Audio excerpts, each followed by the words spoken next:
Halo, apa kabar? Semoga selalu dalam keadaan sehat walafiat. Nggak kerasa lagi, ini sudah hampir akhir pekan ini. Sekarang hari Jumat kita ketemu dan kita akan ngobrol dengan Bung Rocky Gerung ini berkaitan perkembangan terbaru ya. Tadi malam itu tiga sekjen partai koalisi pendukung koalisi perubahan ya pendukung Amin itu bertemu di Nasdem Tower dan mereka kelihatannya sepakat untuk menggulirkan hak angket dan tapi kata mereka itu terserah aja pada PDIP karena seperti Anies bilang bahwa dia minta PDIP yang memimpin ini gitu ya. Jadi kata mereka kalau PDIP jalan sendiri juga nggak mungkin bisa, mereka sendiri juga nggak mungkin bisa katanya. Tapi kalau mereka gabung, saya kira memang bisa, Bung Rocky. Jadi saya kira ini tergantung nanti pertemuan Pak Yusuf Kala dengan Ibu Megawati ya, begitu ya Bung Rocky ya. Kelihatannya akhirnya soal angket ini diasuransikan pada Megawati itu Hmm. semata-mata tuh. Tentu akan ada aspek dukungan moral dari Anies terutama karena dia yang merasa atau kubu 01 yang merasa bahwa ada semacam atau bukan semacam mulai terlihat jejak-jejak kecurangan yang makin sistematis, masif dan terstruktur tuh. Tetapi kita mesti hitung sebetulnya momentumnya di mana tuh. Jadi kalau dari segi kalkulasi tetap yang menginginkan masih lebih kuat daripada yang hendak membatalkan tuh Hmm. dalam segi kursi di DPR tuh. Tetapi kita mesti juga pantau bagaimana misalnya perubahan-perubahan sikap Golkar yang mungkin akan disuruh ya nggak usah bulat-bulat amat lah kalau mau menolak tuh. Kira-kira begitu kan Hmm. poin-poin yang ada di kita. Karena optimis bahwa PDIP akan tegak lurus dengan hak angket itu dan dukungan moral yang akan berubah menjadi dukungan politik justru sudah datang lebih awal dari Pak Surya dan itu yang memungkinkan kita berharap ada dinamika baru tuh bukan kita menginginkan ada kerusuhan baru tapi ada dinamika baru dalam politik dan itu menghidupkan harapan bahwa oke, Indonesia memang bisa menyelesaikan soal ini melalui jalur-jalur formal daripada cekcok di jalan atau berkelahi Ya. tentang mana yang curang mana yang nggak curang ya lebih baik masuk dalam sistem official yaitu lewat angket DPR yang akan dihitung hanya sekedar atau semata-mata berdasarkan kepentingan dan kekuatan suara di parlemen. Ya, ya. Ya kan memang rumusnya ketika parlemen mandul ya yang akan terjadi itu adalah parlemen jalanan dan parlemen Ya, jalanan itu malah lebih sulit untuk ya. dikendalikan sebenarnya Bung Rocky ya. Kalau di DPR kan soal tukar tambah saja begitu ya. Ya itu lebih praktis di DPR dan kelihatannya tukar tambah di DPR juga akan terkait dengan eskalasi di lapangan. Mhm. Soal-soal buruh yang pasti akan ikut demo atau Betul. mahasiswa ikut demo. Tetapi kalau ada eskalasi di lapangan, itu kan tergantung pada situasi hari-hari pertama negosiasi di DPR kan. Mhm. Jadi itu sebetulnya lebih lebih bagus untuk kita kita prediksi. Demikian juga aparat keamanan.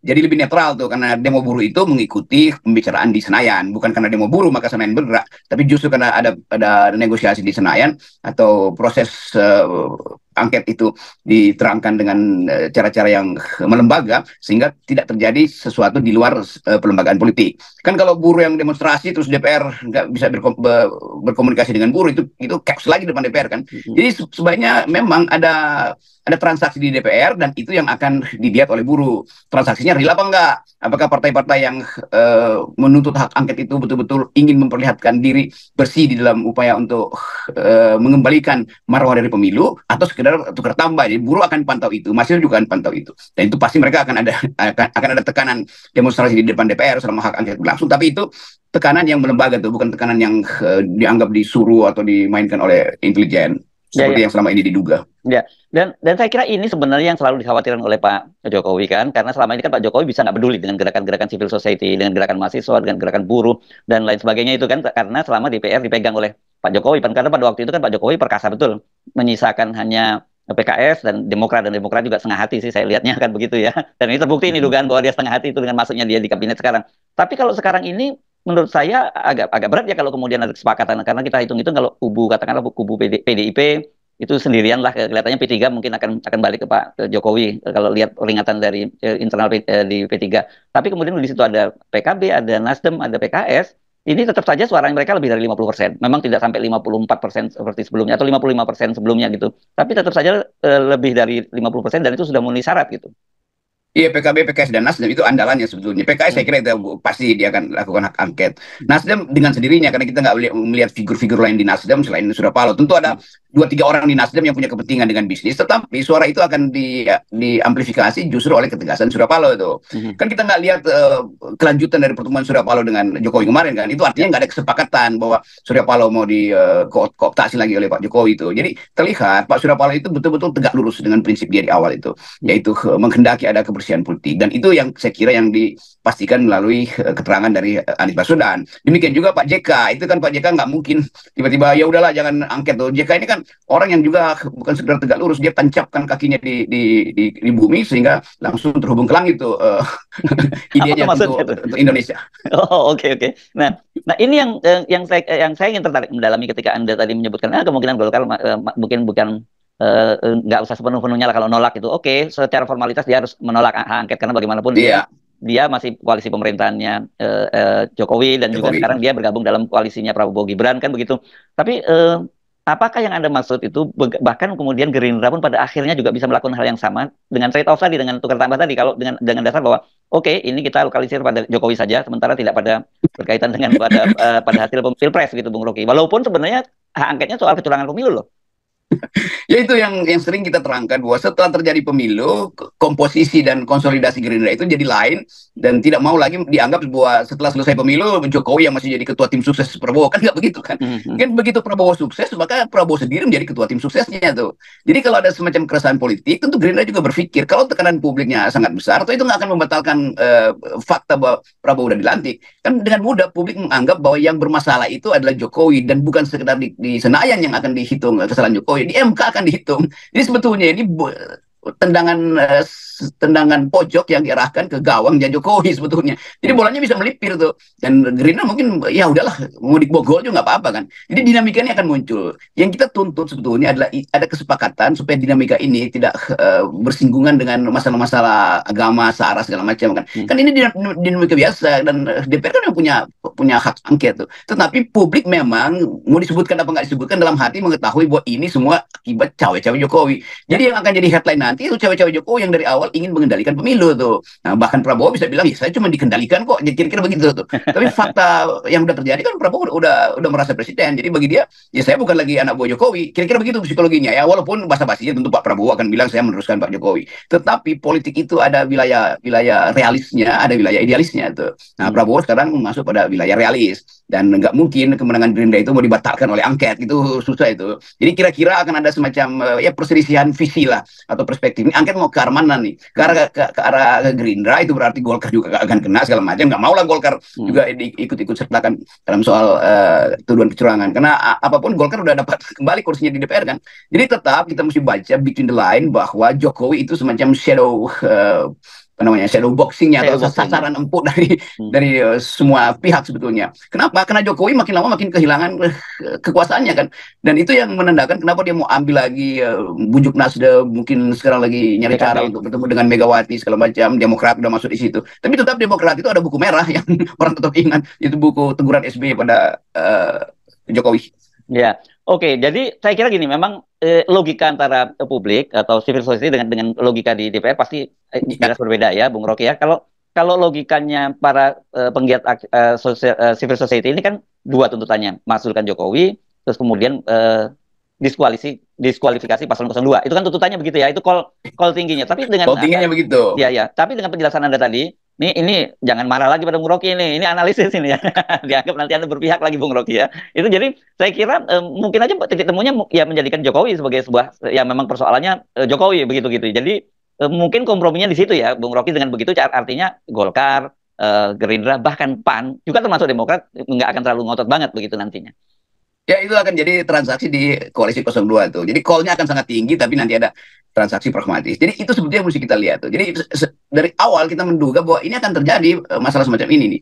Dan sorotan publik dalam negeri maupun internasional akan ada di Senayan hari-hari itu tuh. Nah, Jokowi tentu kehilangan kemampuan untuk mengatur. Karena Pak Jokowi merasa dia bisa atur. Oh nggak bisa itu. Bahkan dia bilang mungkin dia akan pakai cara, coba kita survei dulu apakah publik setuju hak angket apa enggak. Itu konyol juga. Jadi survei-survei itu mungkin menanti juga proyek baru dari Jokowi untuk survei. Nggak mungkin survei, wong ini faktanya di parlemen kok masa mau disurvei di publik itu. Nah, jadi ya mungkin geng Joko Dari segala macam itu akan kehilangan proyek tuh, karena ini nggak mungkin disurvei. Hak angket itu nggak mungkin disurvei karena itu sudah jadi komposisi di DPR. Nggak mungkin survei membatalkan komposisi di DPR, itu masalahnya. Ya. Tetapi saya kira dari sisi kepentingan Jokowi masih tetap dapat mereka Bung Rocky, karena bagaimanapun Jokowi tetap butuh itu meskipun itu sebenarnya tidak ada gunanya lagi begitu.